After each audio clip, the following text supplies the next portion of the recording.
दोस्त आपके साथ प्लान कर रहे थे आपसे बात करने का। बहुत अच्छा लग रहा है अभी मुझे भी आप लोगों से। देखिए, ये जो झूठ का पर्दाफाश किया है तो ये आप ही लोगों के लिए किया है। हाँ, नहीं सर, पूरे देश के लिए किया है। और मध्य प्रदेश देश में ही नहीं, मध्य प्रदेश में भी सर हम लोग काफी लोग आपको फॉलो करते हैं।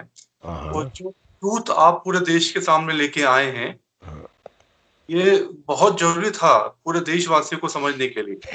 बिल्कुल। मेरा पहला जो कार्यक्रम ये किताब आने के बाद जो हुआ था वो भी जी। भोपाल में ही हुआ था, अगस्त 2018 में।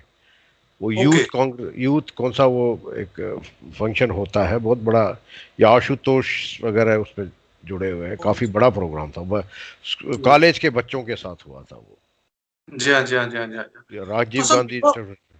मेरा ये क्वेश्चन था सर कि जब आप होम मिनिस्ट्री में थे, हाँ तो जी। कितना यूपीए का या पॉलिटिकल कितना इंटरफेरेंस था रक्षा विभाग में, रक्षा मंत्रालय में? देखिए, इसमें कुछ तत्व मैंने शेयर नहीं किए हैं, क्योंकि वो अगर ऐसा ऐसा किताब मैं लिखता हूं तो वो तत्व अगर मैं पेश करता हूं तो जी वो ऑफिशियल सीक्रेट्स एक्ट के उल्लंघन हो सकता है।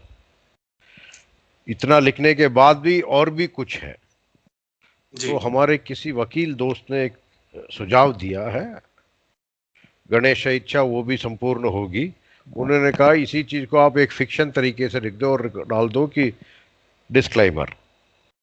नहीं, पर सर मैंने आपकी आप बुक्स समझ पढ़ी, गए ना, कुछ और भी ऐसे गहरे बहुत सारी चीजें चीजें हैं। जो शायद, हाँ, जो शायद कहना सार्वजनिक रूप से शायद ठीक ना रहे, नहीं लेकिन नहीं, मैं वो कुछ। ऑफिशियल ऑफिशियल सीक्रेट्स एक्ट में जी अफेक्ट हो जी जाएगा अगर मैं उनको कोट करता हूं। जी तो उन्होंने जी कहा एक तरीका बताओ, एक फिक्शन के तरीके से आप एक ग्रंथ लिखे, कहानी के तरीके से, जैसे कोई कहानी हुई, उसमें वो सब चीजें ला सकते हैं, एंड इज अबाउट एक्टिविटीज। और नीचे डिस्क्लेमर दे देना, all the characters and events are purely imaginary, this is a work of fiction. तो उसमें क्या होता है कि ऑफिशियल सीक्रेट्स एक्ट अट्रैक्ट नहीं होता। मैं जी कुछ भी सोच सकता हूँ, परिकल्पना है। जी जी। नहीं सर, लेकिन सर देखिए, हम तो फैक्ट उसमें फैक्ट की और बात भी कर रहे चीजें हैं। हैं, वी आर उसमें और टॉकिंग भी अबाउट चीजें। Fact, we are talking about fact, क्योंकि आपके बुक्स में भी मैंने पढ़ी है जिसमें आपने कहा है कि शिवराज पाटिल जी के कक्ष में दिग्विजय सिंह होते थे, वो आपको या सिस्टम को लीड करते थे कई बार। तो कितना मतलब पॉलिटिकल कितना इंटरफेरेंस था होम मिनिस्ट्री में, यूपीए गवर्नमेंट में? देखो, जहां तक शिवराज सिंह पाटिल की बात है तो ही वॉज नॉट, मैंने ये लिखा है वो लेड बैक होम मिनिस्टर थे। वो तो सिर्फ टाइटुलर हेड थे। जी चलाने वाले शिवराज पाटिल के दिग्विजय सिंह थे, वो एक कठपुतली थे, नंबर एक।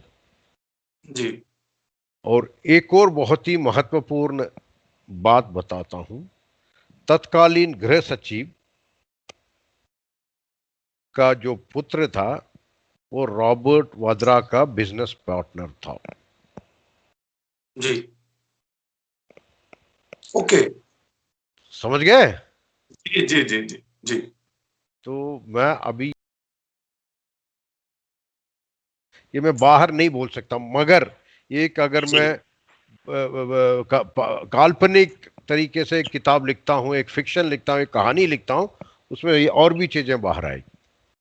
जी जी जी जी जी। प्रयास में हूं, बाकी गणेश इच्छा है।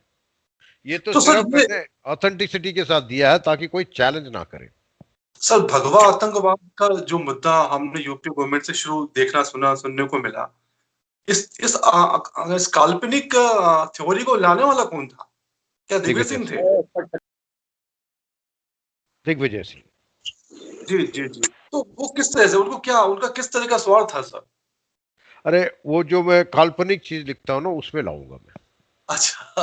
कि उनके क्या यार, प्रोत्साहन थी जो जी ये सब चीजें लाने का, उसमें जो भी उनका रोल, जो भी उनका पात्र में डाला है, जिसको भी वो चीज बोलेगा तो उसमें आ जाएगी। क्योंकि नहीं इसमें पर वो मैंने, चीज मैं नहीं डाल सकता, कोर्ट केस हो जाएंगे बुरी तरह। ये जी जी, बहुत पर दिग्विजय सिंह, बहुत ही दिग्विजय सिंह को केयरफुली तो, रखा है मैंने।